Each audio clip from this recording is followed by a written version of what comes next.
Oof.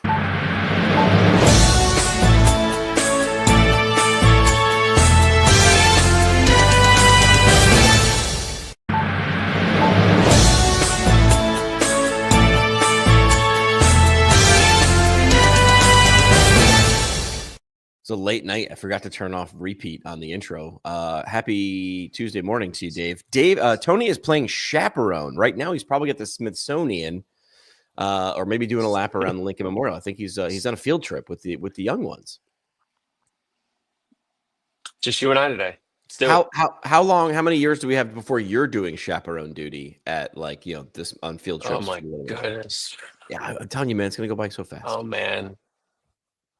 He's already 13 months. It's crazy. It is a little while. Wow, 13 months? Really? Well, here's a strategy you might want to make sure that you employ. I wanted to bring this in from the interwebs. Apparently, there's a TikTok trend called adult tummy time. It's a thing. And apparently it says, here's why physical therapists like it. I love how one person gets to speak for all of us. But they're talking about this is now a TikTok trend going on. And the idea is it's to combat tech neck, which I'm not sure how many tech neck. How many cases of tech neck are you seeing?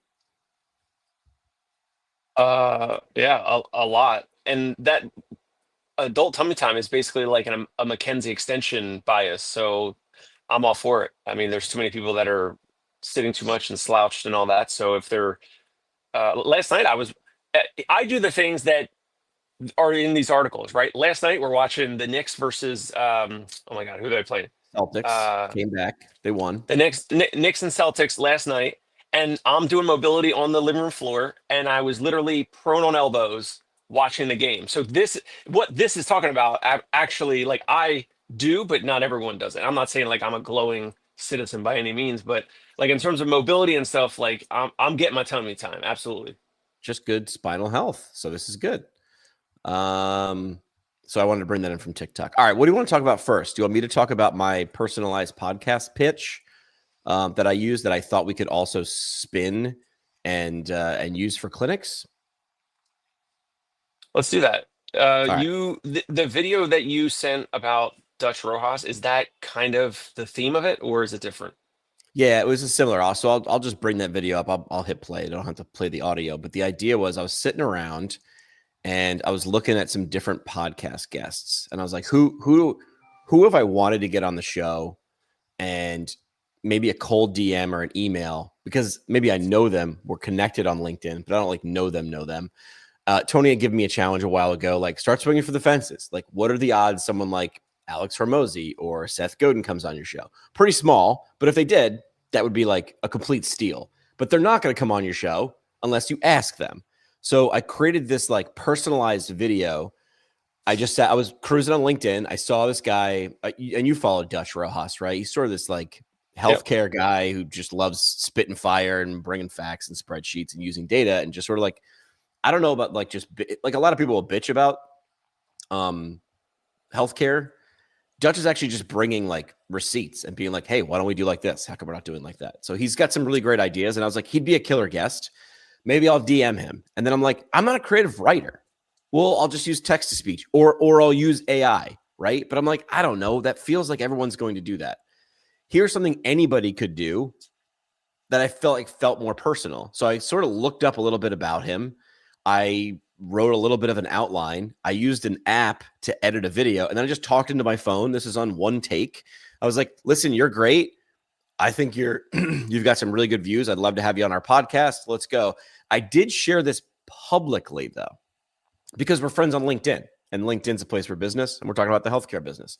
So I shared it publicly, and I was just like, listen, I'd love to have you on a podcast hosted by a former radio DJ.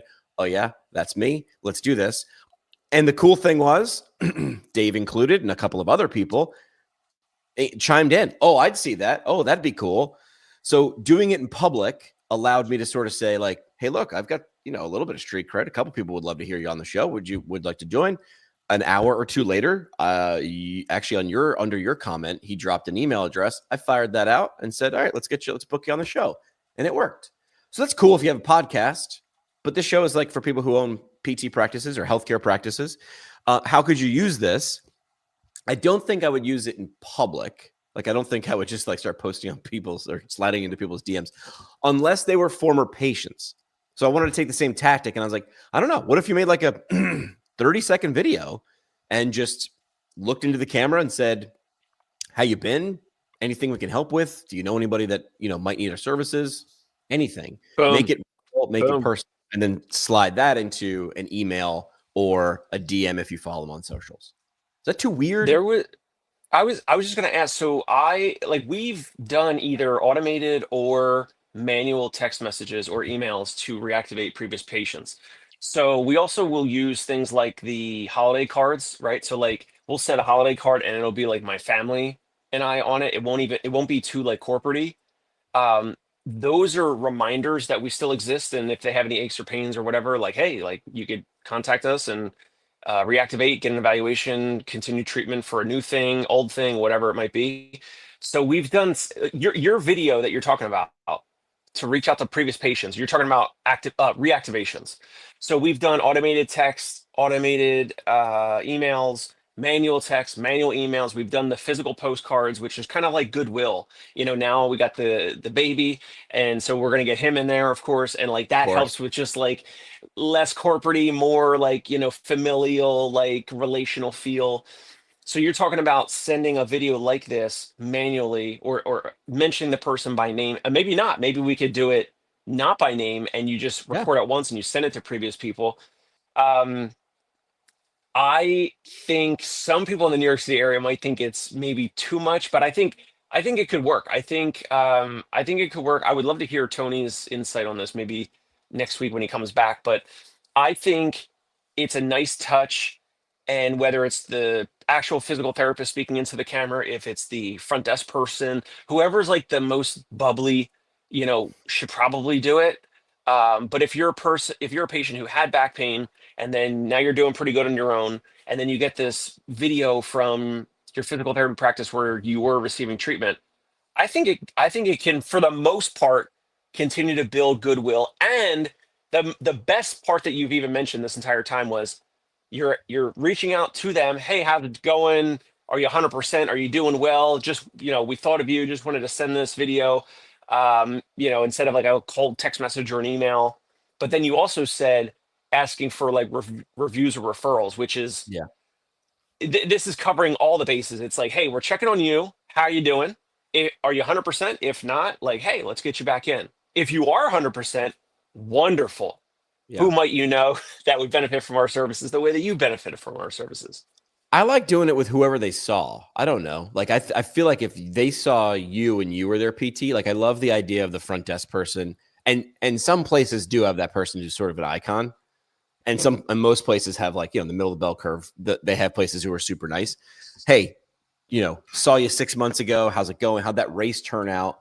I mean, I was taught like the smart healthcare providers will put notes in, right, about favorite sports teams, kids field trips, things like that. The dog's name, the cat and dog's name.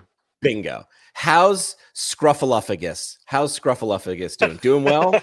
Doing good? Why don't you bring him by? I got a treat for him, I was thinking along the lines of, again, when Tony had sort of challenged me, I think it was a year ago. And the prompt from Tony a year ago, and this is podcast related, but I'm twisting it back to a practice. The podcast idea was take my top 20 guests that I could never get and build a website for each of them on my site and explain to the world who that person is, right, with a picture of them. And here's why I'd want them on my show, right? And then figure out how to reach that person 10 different ways. And then have that website be sort of like the call to action. Like, this is why I want you, not because you're famous, but because I think you could really bring some insight. And then one of the lines from Alex Hormozi, I don't know why it's resonating with me. Probably because I work in tech sales now or tech partnerships, which is like, if you're embarrassed about reaching out, like you're going to be hungry. Like if you're starting out on zero and you're not doing anything, some great advice from a former boss at a radio station. Again, it's applicable to pretty much anything if you have a business. I started at a radio station in Scranton and Wilkes-Barre, and the radio station was established, but my program director, Chris Lloyd, was like, here's what we have.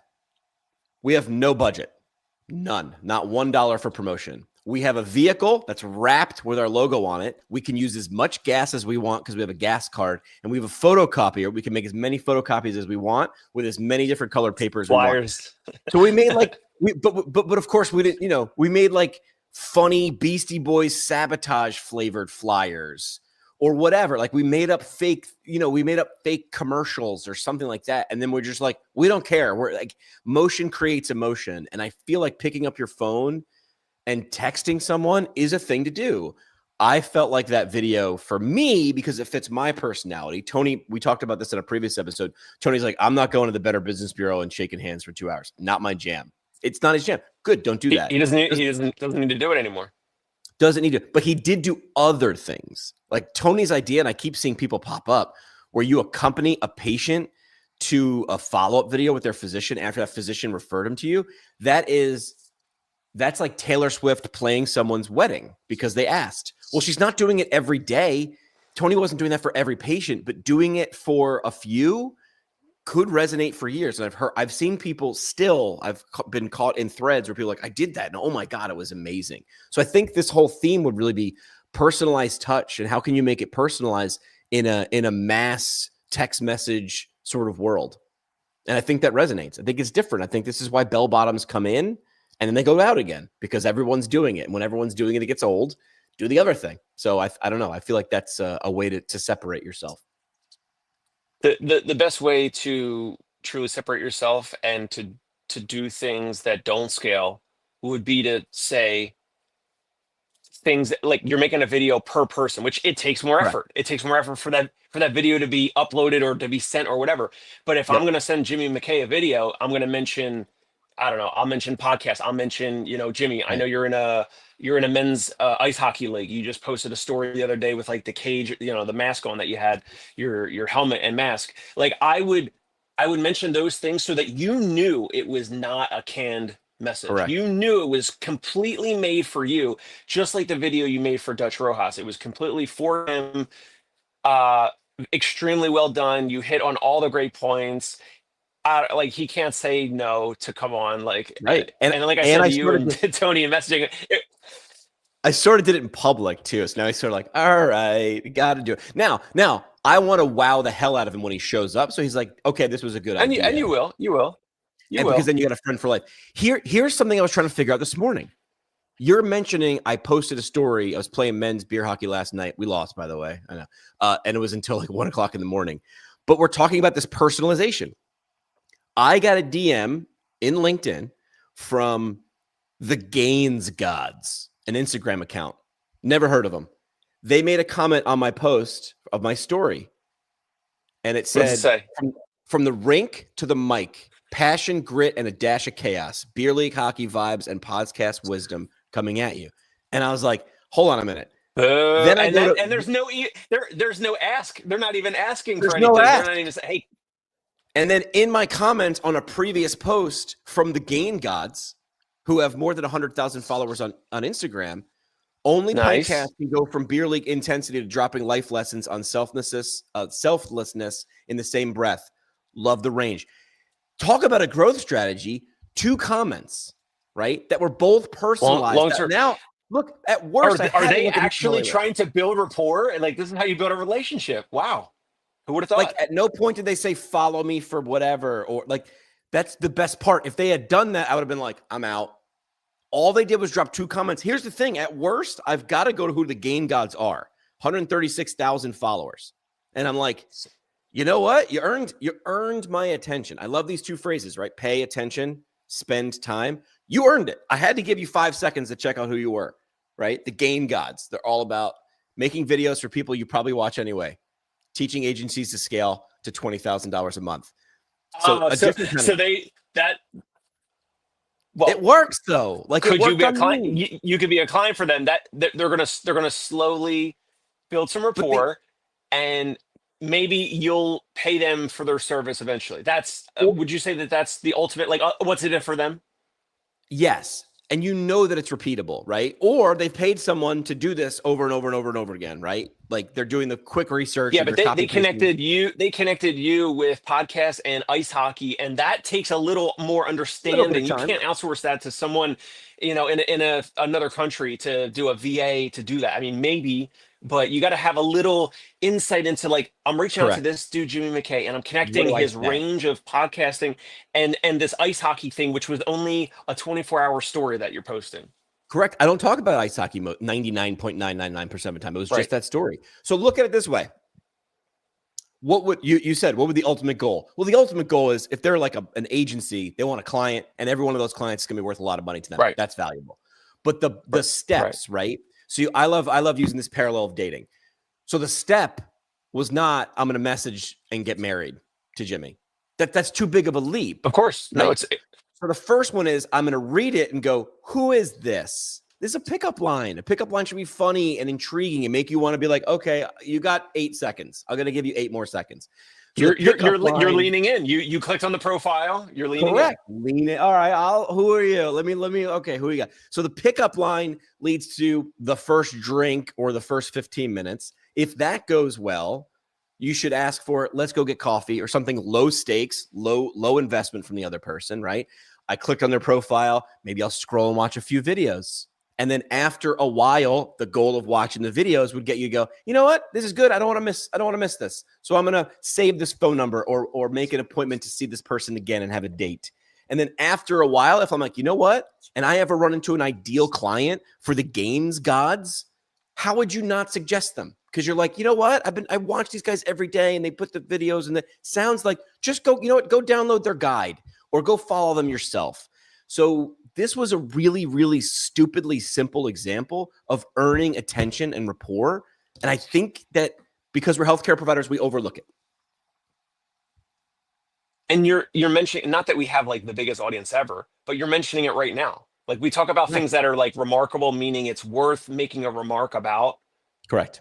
And this is remarkable, or depending on your definition of remarkable, somewhat remarkable, because you're even bringing this up and there's folks watching live. There's folks that are going to watch or listen to this on the recording, and Gains God. What is it? Gains gods. The Gains gods. Like they're getting free exposure because of their approach, which was a great human-based, like natural, like little, just dropping a little nugget, dropping another little nugget, not asking for anything big, not asking for anything.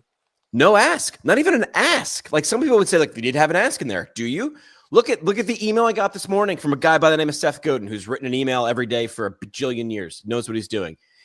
You're saying, hey, Jimmy, you've got a decent sized audience. Everybody does now. Everybody does. So Seth was getting at the fact that 65 million people have uploaded a video to YouTube. In 1980, there were 8 movie studios producing mass market movies. Now there are kids doing, Dreamweaver or whatever programs make movies. I don't know how to make crazy cool videos. More than 10 million people have uploaded a song to Spotify this year. This year, I worked in radio. There wasn't a chance in hell that you were getting your song to a record company. I mean, you could. It's just going to be in a box at the front desk. The barrier to entry, and I've said this before in front of people, especially healthcare providers, and they're like, I don't understand. The barrier to entry, the distance between you and your ideal patient or client or audience, is the thickness of the glass in your cell phone. And if you are too lazy to tap on it, if you don't knock, they're not going to show up. So get over yourself. So, and it doesn't need to be these ways. Like I said, Tony is like, I'm never going to go to the Better Business Bureau and shake hands and hand out business cards. Good, don't. But understand what you are comfortable with and then do that. You had an idea too for Tony, which you shared it with me. The graphic. Should I bring that up? I want you real quick. I wanted Tony on this, but he's busy this whole week. This is a great topic. This thing just happened in my neighborhood on Sunday. Pizza Wars. Can we bring up the graphic? This is let's bring up the graphic. This is a marketing idea for your physical therapy practice, your company. It doesn't matter, PT, OT, SLP. Okay, so this just happened on Sunday in Bay Ridge, Brooklyn. There were 12 different pizzerias. You pay $36. I didn't do it, but I think I'd have to have a big appetite to actually make 36 or $40 worth of pizza. A lot. You pay 36 bucks and you can go to all 12 places, all 12 pizzerias that are all walkable. They're on 3rd Ave, 4th Ave, 5th Ave in Bay Ridge, Brooklyn. You pay 36 bucks, you get a wristband or whatever. Um, you walk around, you eat pizza from any of these places, you get one plain slice from any of these places, and then you vote on who's the best pizza place. Also, a couple things because it was the 3rd of May. It was the whole Star Wars theme, like I'm sorry, it was May 4th. May the 4th be with you. So it was on May 4th on this Pizza Wars this past Sunday. So a little bit of so it was we talk about technology a lot. We talk about marketing and we talk about like digital ads sometimes. This is obviously the physical world. So the reason why I'm bringing this up, I thought, could there be about all these pizza places? It was all organized by the Fifth Avenue Business Improvement District or whatever, and it included Justin Brandon and other politicians, and there's other logos. There's other people that like help make this and make this graphic and support and actually bring this thing to life. But I was thinking, could there be therapy wars? Could there be pain wars? Could there be health wars? Could there be something where we have patients walk around from, concierge pain relief. We don't have an office here in Bay Ridge, but there's Sarika Physical Therapy, there's Game Changer, there's One-on-One or JAG, there's Professional PT, there's Spear now in the area, there's PT of the City, there's a place called TLC Physical Therapy, Millennium. I mean, there's at least 12 physical therapy places nearby. It's not going to have the same ring because pizza, you hear Pizza Wars and you understand it. It's like if Jimmy McKay and Tony Maritato were coming to Bay Ridge this past Sunday, we would have done Pizza Wars. It would have been like, you get to see all the places, we get to walk around, we would have had a great time. But all these pizza places got a whole bunch of eyeballs on their businesses. They got more foot traffic. There was multiple places on the on Facebook, on the Bay Ridge Facebook groups where they were saying, people were posting, why is there such a big line at Geno's today? What's going on? Yeah. Why is there such a big line at Pepino's and Firefly Pizza? Like, why is there like a line out the door? There's never a line out the door at this place or whatever. And then people are arguing in the comments of like, no, like Elegante Pizza is the best. No, Vesuvio's Pizza is the best, this and that.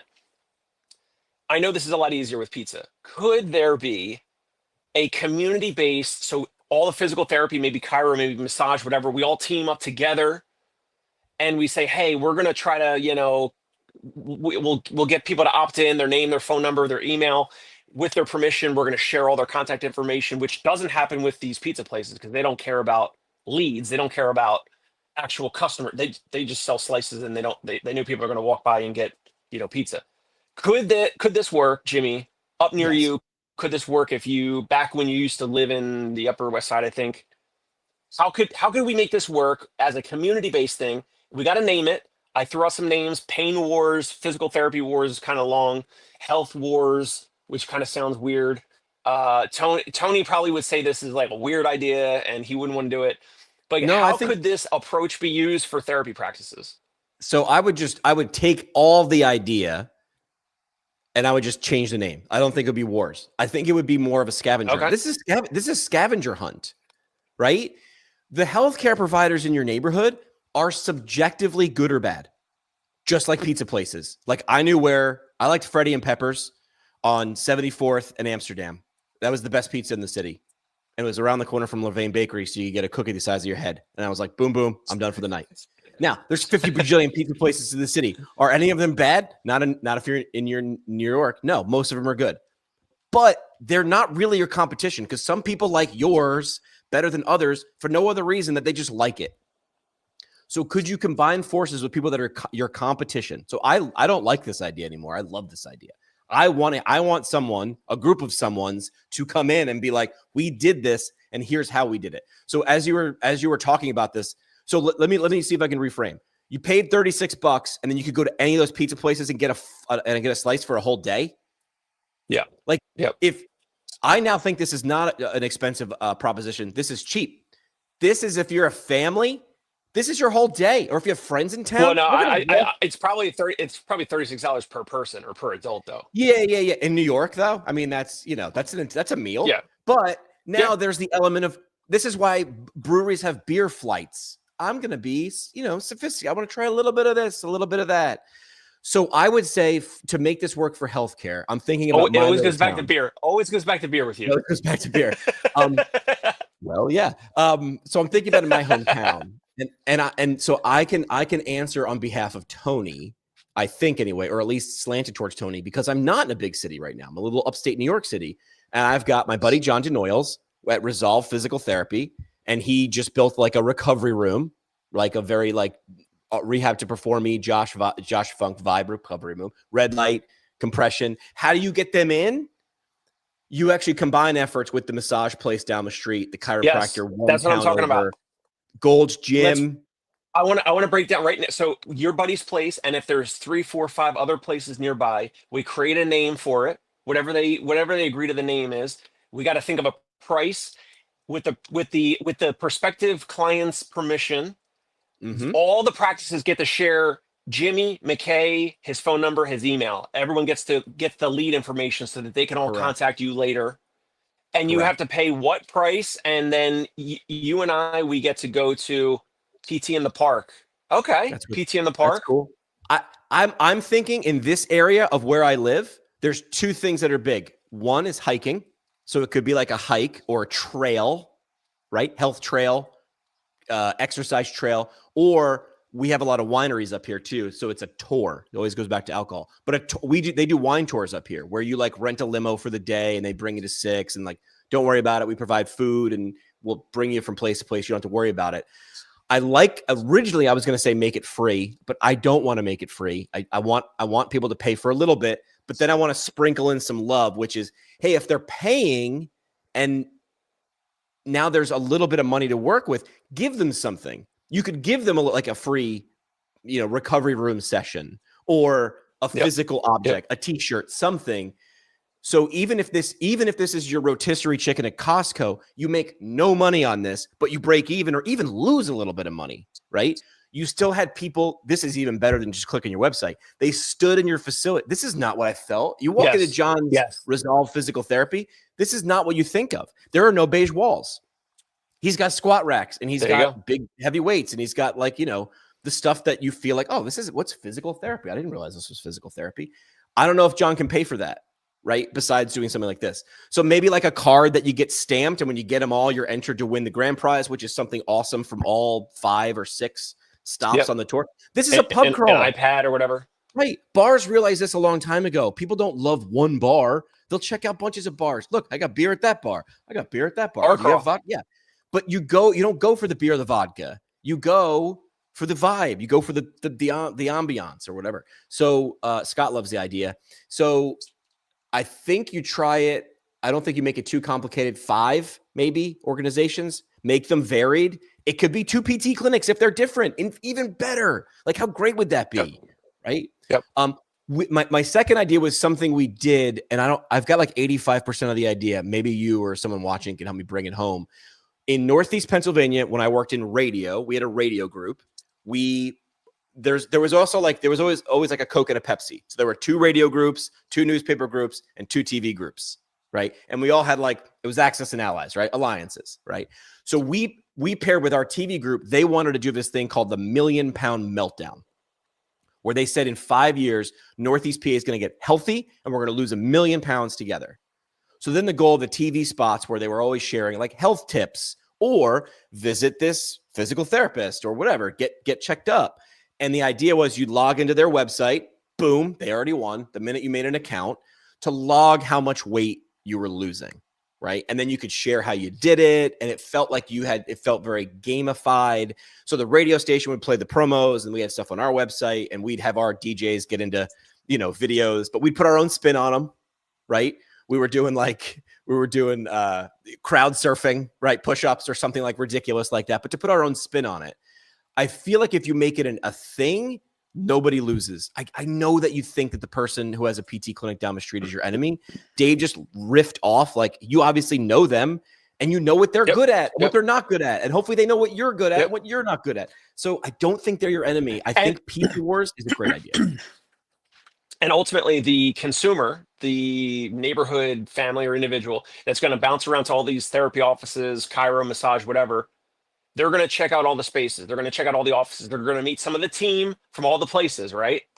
And guess what'll happen? Whoever is the best, that has the cleanest place, like the nice design, the welcoming people, the warm atmosphere, the best follow-ups on text and email and touching base and maybe sending them mailers or whatever. Whoever does all that the best wins Wait. that person and takes that resident and turns them into a patient client potentially for a couple months or a couple years or lifetime, because it's all about lifetime value and exchanging like the value exchange of their dollar for whatever they get. And whoever does all that the best can potentially win those new patients and clients in perpetuity, as long as they're great, as long as they have a valuable offering. I'm trying to think of the timing. Would you do it? Because where I am, like you're not walking around in a weekend. You can't. This needs to be like a week or two, like health week. So I'm glad you brought this up, and I was already thinking of timing. So obviously May is good because it's like spring. It's like it was nice out, but it could be rainy, it could be nice. It's not going to be good. It's not going to be crazy hot. It's not going to be very cold.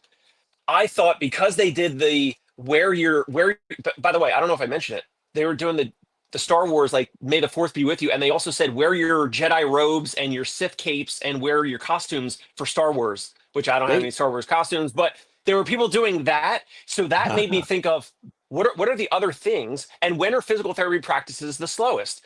And this is not great timing. This is not always great timing because it's hot and because people are traveling, families are traveling, but physical therapy practices are the slowest in July and August, especially August. So what if you did Christmas in July? But then again, it's pros and cons, it's trade-offs, because there's some people that are traveling, there's some people that are away, or it's going to be crazy hot. It could be 92, 95 degrees here in Brooklyn in July. You could do Christmas in July. We bounce around to all these physical therapy practices. That's the scavenger hunt, whatever it is. You give gifts, you wear your Santa costumes, you wear your, elf costumes, whatever, but it's going to be hot. So you're probably not going to want to.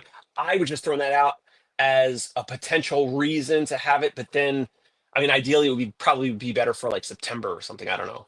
Well, let's change what I was asking. So this was one day and you were saying this was one neighborhood. So the whole thing was walkable, right?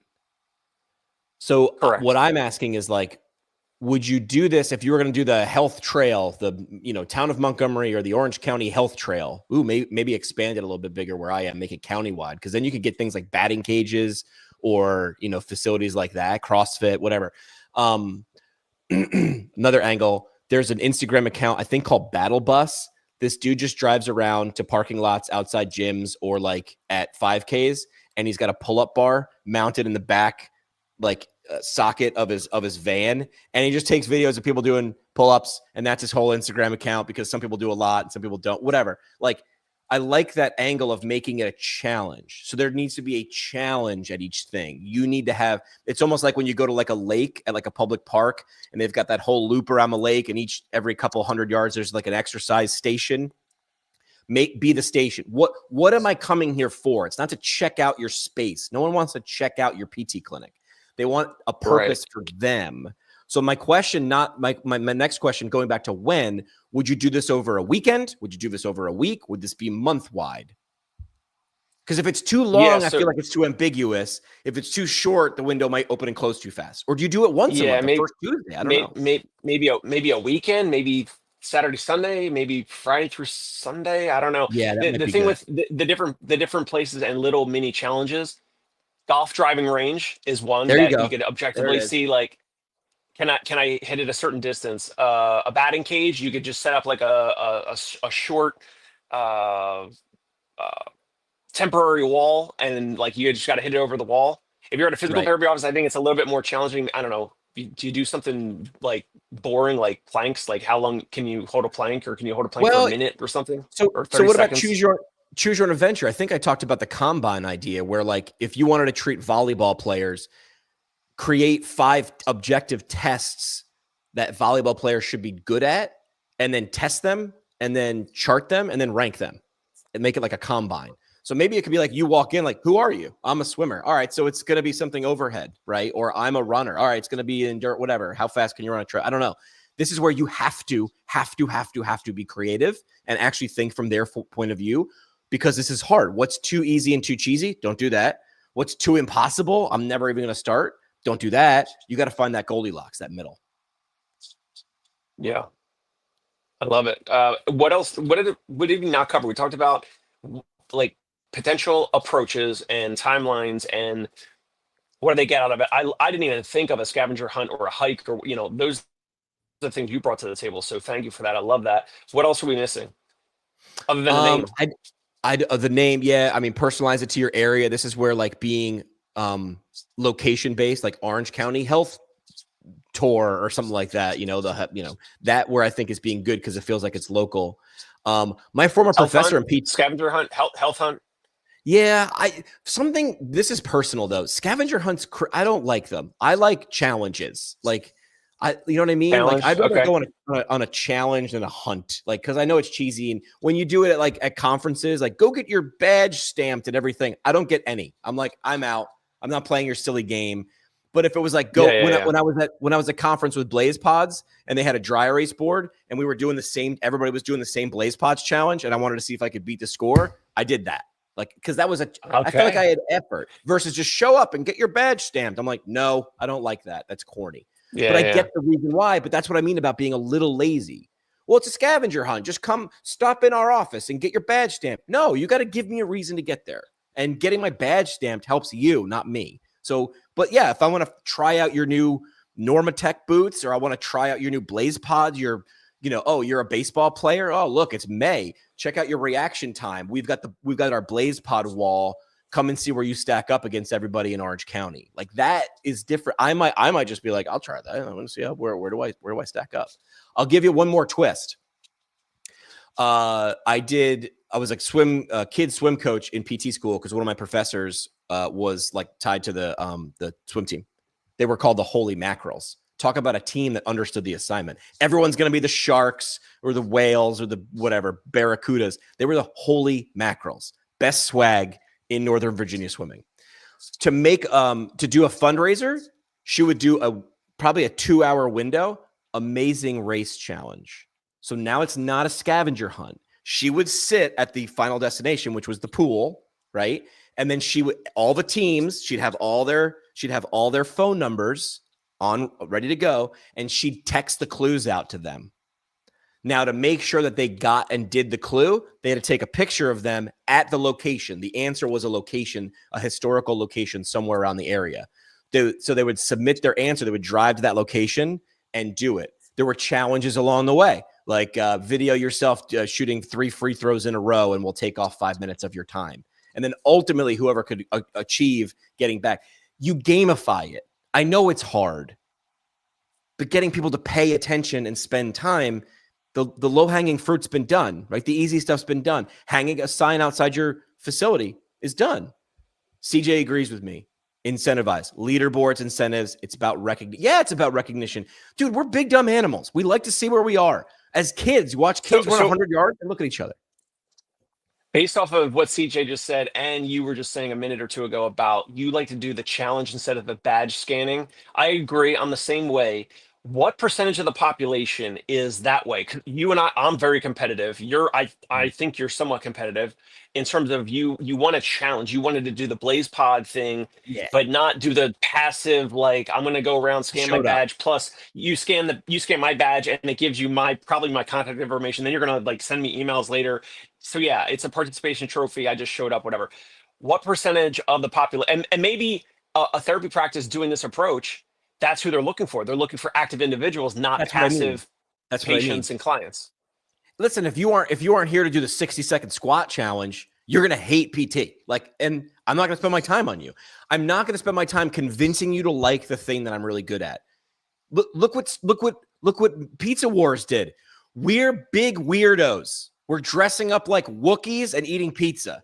And that filters out 99.9% of the population, except in a place like Manhattan, or Brooklyn, you can pull that off because there's lots of people. So 1% or 0.1% is a lot of people. So this is where if you make it for everyone, you make it for no one. Like that's where I think a lot of like conferences strike out, where they're like, just come scan your badge at these 5 locations and you might win a prize.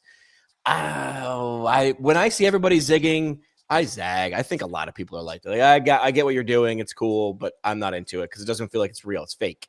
But if you make it a real challenge, I like that angle. And if the things are good, I don't know, man. I'm thinking massage places too. They want to get in on the action, right? They've got something.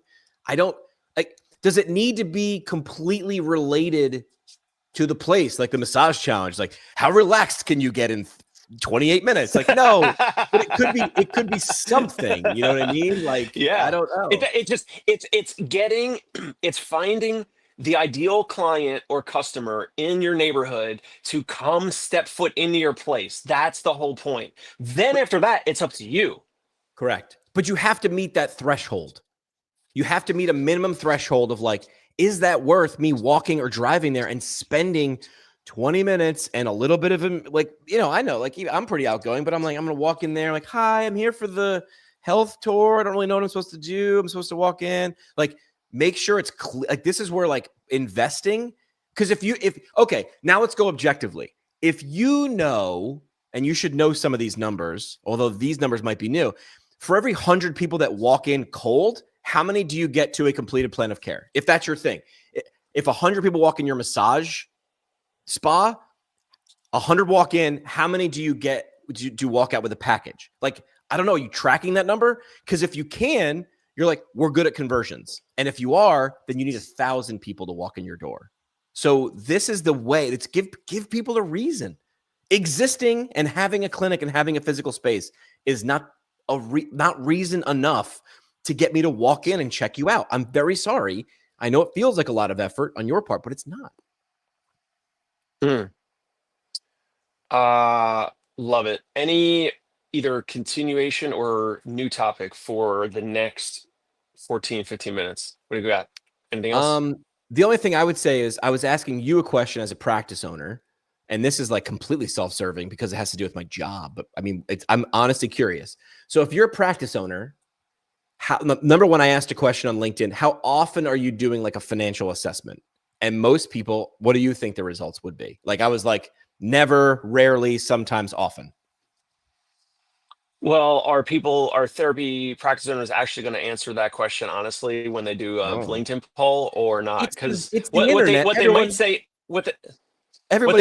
is yearly. What they might say is annually when they speak to their accountant, but the real answer is going to be never.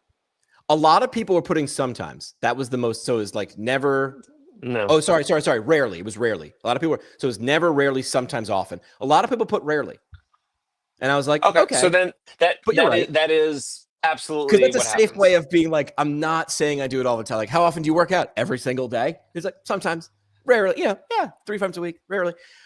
Then my question was, if someone offered for free, because we offer this for free to Thelis, should we not be offering it for free? Should it be $250? So it feels like it's something. We offer access to a financial analyst who will review your last 2 years of finances. And they're a specific financial analyst in this area. Like, they look at practices of all types. And we have a bunch of data that we can benchmark you against people that are like you. Similar setting, similar size, similar revenue. And then you can see where you stack up. We had one practice who was at, I don't want to say too many statistics because Jimmy's bad at keeping secrets, but they were well below average on 2 different categories. And the thing was, it's like, we can tell you you're below average. We don't know where, unless we dive in a little deeper, we don't know where the leak is coming from. But that's important information to know. And the final thing I'll say is, usually if people are at least open to doing a financial analysis, they know that they have a problem. They're just nervous about like, God, if I undo this can of worms, man, I'm going to have to go all in. So my question would be, is this, financial look-see here, is that valuable to someone if it was done well for free? I mean, there is effort. You got to give them access and yada, yada, yada, but. Yeah, but I mean, ultimately, you guys are using this for lead generation to 100%. get potential candidates to sign up for Thelis. So, correct. it's a loss leader, and then you're going to convert however many to switch to Athelis. So you guys can map that out, and you probably should, because you want to have a wide open net at the top. So you want to probably offer that for free, or you charge something just to improve show up rates, like when they book the actual assessment, or maybe they have to like speak to someone to qualify for the assessment. There's a Yeah. couple like potential checkpoints there either way to like qualify to make sure, are they legit, are they serious, and are you actually going to show up? Because there with some of this, there's like AEs, like account executive, and there's like what is it, the business development person that can SDR. close the account or whatever, SDR. So sales development rep. So it depends on like that flow of like from whatever you want to call this, like demo or assessment to Financial health assessment. financial health assessment, and then they gotta fully switch. Like, yeah, that's why there's like multiple touch points. So I would say So you probably want to have it free on the front end. my question to you is, what would you need to see, or what words or image might you see as you're scrolling by? Or if you're at a conference and you never met me, but I was like, yeah, we do this for practices where we just bust. This is bar rescue. Like the line in bar rescue is, this bar has agreed to, open their doors and bust open their books. It's like, we need to see the insides if you want success. And this doesn't mean, on bar rescue, they're always like, we're 6 months away from closing because we're doing so poorly. This doesn't need to mean that. It's like, we want to expand, but we can't get past this plateau. Can't figure out why. Well, it's people, as according to Marcus Lemonis, it's people, product, process. This could just be a process problem, but it's uncomfortable because it's money. Let's look into this money. It's like, feels a little shady. Because as soon as you do it, you're like, oh, now look, warts and all, here I am. Most of the time people know that there's a problem. I'm speaking from experience. And we're just like, I'll look at that later. But the longer you wait with a financial issue, the deeper the boat sinks. So I'm trying to figure that out. We have pretty good conversion rates most of the time because the right people show up. Like I look at them deep in their eyes, but on a Zoom screen. And I say, like, you knew this was a problem, I'm guessing. And they're like, yeah. Like now we're getting to the emotion of it. Like, yeah, I did. I didn't know where to start. And I go, that's what we're here for. Like, you say hire a physical therapist. I know there's a problem with my hip. I just didn't know where to start. You're like, that's what I'm here for. That's what a financial analyst is like. You sat around. I know you were scared. The funny thing is, it's usually, not all the time, but usually not as bad as they originally thought. And that's the case with most things too, right? The big scary monster under the bed is bigger and scarier because you let them live there long enough in the dark that in your mind they got bigger and scarier. So I'll give you my reason as to why I started using an outsourced out of network insurance billing company that takes 10%. Got it. And charges $250 per month for their custom in-house electronic medical record that is actually like, it's terrible. Like it looks like Craigslist, but yeah, it looks like Craigslist. You have to pay $250 a month for it. They take 10% of overall billing and collections. Why would any physical therapist ever sign up for that? Here's why. Because some of the out-of-network insurance payers pay $250, $350, $450, $450 per visit for a 60-minute visit, where once the individual, the insurance beneficiary, the patient, once they hit their out-of-network deductible, whatever that might be, sometimes it's $500 or $1,000, sometimes it's 10 grand, and they're never going to hit it. So it depends on the plans. Every single plan is different. But this insurance biller only bills for physical therapy practices that do out-of-network insurances. So he does not do anything in-network. He does not do Medicare. Obviously, he doesn't do Medicaid. He doesn't do like 1199 and any of these others that are the in-network plans only. He bills out-of-network plans only. But once the individual hits their out-of-network deductible, their cost per visit sometimes, or oftentimes, can drop down to their in-network copay. So if Jimmy's got $1,000 deductible for out-of-network insurance and he's got Cigna, and we say, Jimmy, it's going to be $200 for the first 5 visits, and then on the 6th visit, it's going to be your in-network copay. You look at your insurance card. If your in-network copay is $30, on the 6th visit, your cost per visit is just $30. And the same thing, $30 onward for the rest of that calendar year. So once they hit the out-of-network deductible, then they can actually, in terms of cost and accessibility, your cost per visit is going to be the same as if you were going down the street to the mill that is treating 3, 4, 5 patients per hour at that busy office that you said you didn't like. So that's why we switched. I heard from friends and colleagues that were using this billing company, telling me exactly that. They're like, this company, McKinsey, Google patients that work at Google and LinkedIn, all these bigger companies, it pays well, it pays 200 something bucks per visit, whatever. And I heard all this, and that's why I started using them. Like I didn't switch. Now you're speaking with practice owners that are going to switch from WebPT or some other, EMR to Athelis potentially. Those are the things that did it for me. It was like, when I had friends and colleagues where I knew they're showing me like EOBs, or they're showing me like, here's exactly what some of these plans can pay, Right. which is more than what some cash pay, self-pay practice owners can charge in most major metros, out of pocket, like truly out of pocket. Does that make sense? Like why that was so appealing? Mm-hmm. Yeah. Just to be clear, you don't have to switch EMRs with what we do. So we're just doing purely finances, and we have some people who just come for the financial. Oh, my health. bad. My bad. I thought Athelis was an EMR as well.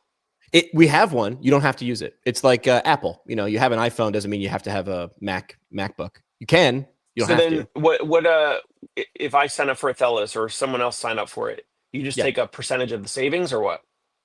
Percentage of what you get back from insurance. So skin in the game.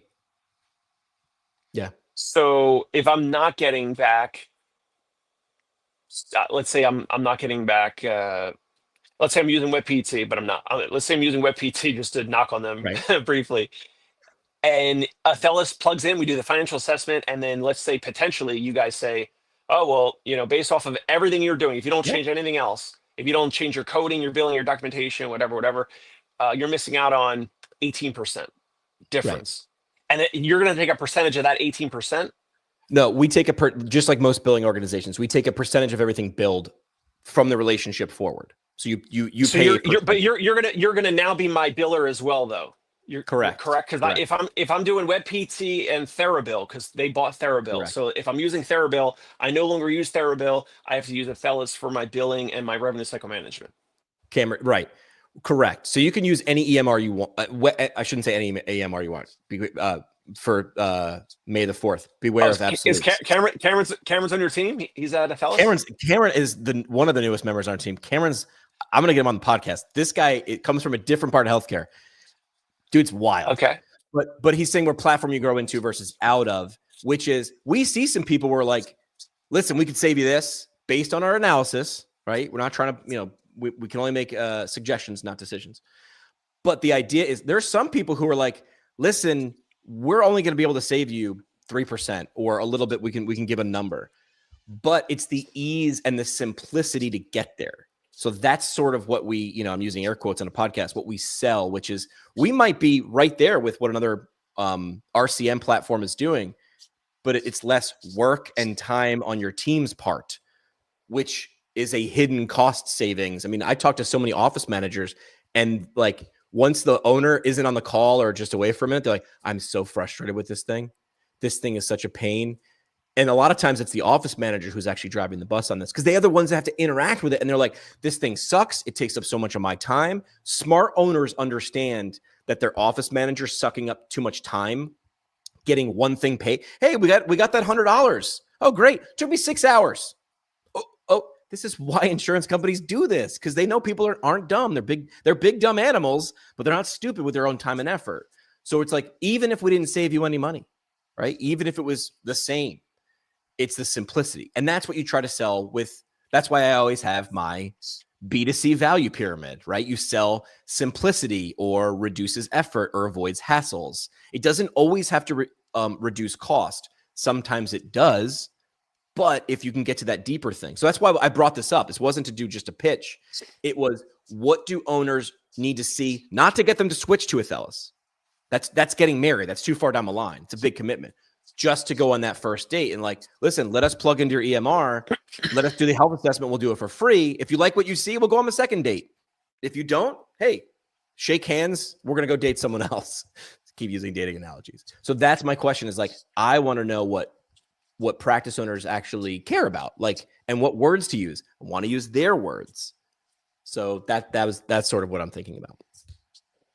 Before parting shots, I think it's a travesty that Jimmy McKay does not get paid per word when he mentions Athelis. So the CEO of Athelis, every time, I mean, Jimmy's got a huge following, an immense amount of trust for 10 plus years of doing this. Plus, this goes out to PT Pinecast. Plus, this goes out to Learn Medicare Billing.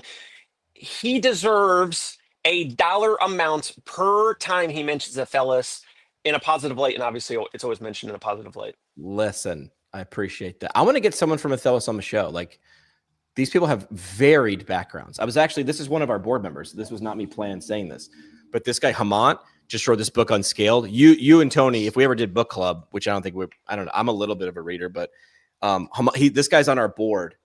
And the cool part was this is how AI and the new generation of upstarts are creating the economy of the future. This was written a few years ago, but because I learned about Hamant when I started with Athelis, I went and read it. So it's from a few years ago. Cool part is, it's like I'm opening up envelopes that he sealed a few years ago, and like 68% of what he said was going to happen did. That's where you're like, okay, this guy knows what's going on. Yeah. So maybe I'll get paid by the word. Daniel. There we go. That. I would love it. He knows I talk a lot. As a capitalist, I want to see it happen. All right, let's do parting shots. We'll go parting shot. Going back to the Pizza Wars, just that's the way my brain thinks, is like how could we do a new promotion? How could we do something, new marketing, new approach to getting in front of more patients and clients and consumers and nearby residents? That's the way, like, I'm always thinking, like, I'm always interested in like how other businesses are advertising, and like, why do they wrap their vans and trucks in a certain color, or does that work, or does it not work, or how many times you walk by a business and there's like a QR code, and I'm thinking of how many times was that QR code scanned. Like, that's the way my brain thinks. So hopefully this was just me throwing this out. You barely had any heads up about this, the Pizza Wars. I wanted to make sure it was right before the show. I sent the screenshot for a marketing idea, and you took it and ran with it. So I think it was a good one for the audience, and hopefully they got some value out of it. Yeah, that's why, we could have called this whole episode "Steal This Strategy," right? And that's what I want my segment to be, because that's what I'm doing. That's what you should be doing. And it doesn't need to just be marketing. It's like, why is this workflow? Why is McDonald's so efficient? Well, they understand their workflow. What could I steal from that, or learn? Learning is another word for stealing, knowledge, and take this and run with it in my own business. Now, here's the hard part too, is this is where Tony might chime in and say, if you're treating 60% of the time and you're a business owner 40% of the time, you're doing neither of those things 100% of the time. And that's when things get hard. But smart people would understand to delegate. And I forget who is just doing this. I think it was Will Humphreys. He said, don't just delegate tasks, delegate authority to make those decisions. Quick example, Zappos is the Amazon of shoes online. The CEO of Zappos years ago realized that all of his employees were coming to him because the procedure was, if someone needed a refund, he had to approve it. And finally, he was like, I'm approving all these things. Listen, I'm just going to give you the authority. If it's less than $1,000, make people happy. Your goal is, your duty is make people happy. If it's more than $1,000, come to me or go to your manager. If it's less, make them happy, and then explain to me, just here, I did this, and here's why, and here's what happened.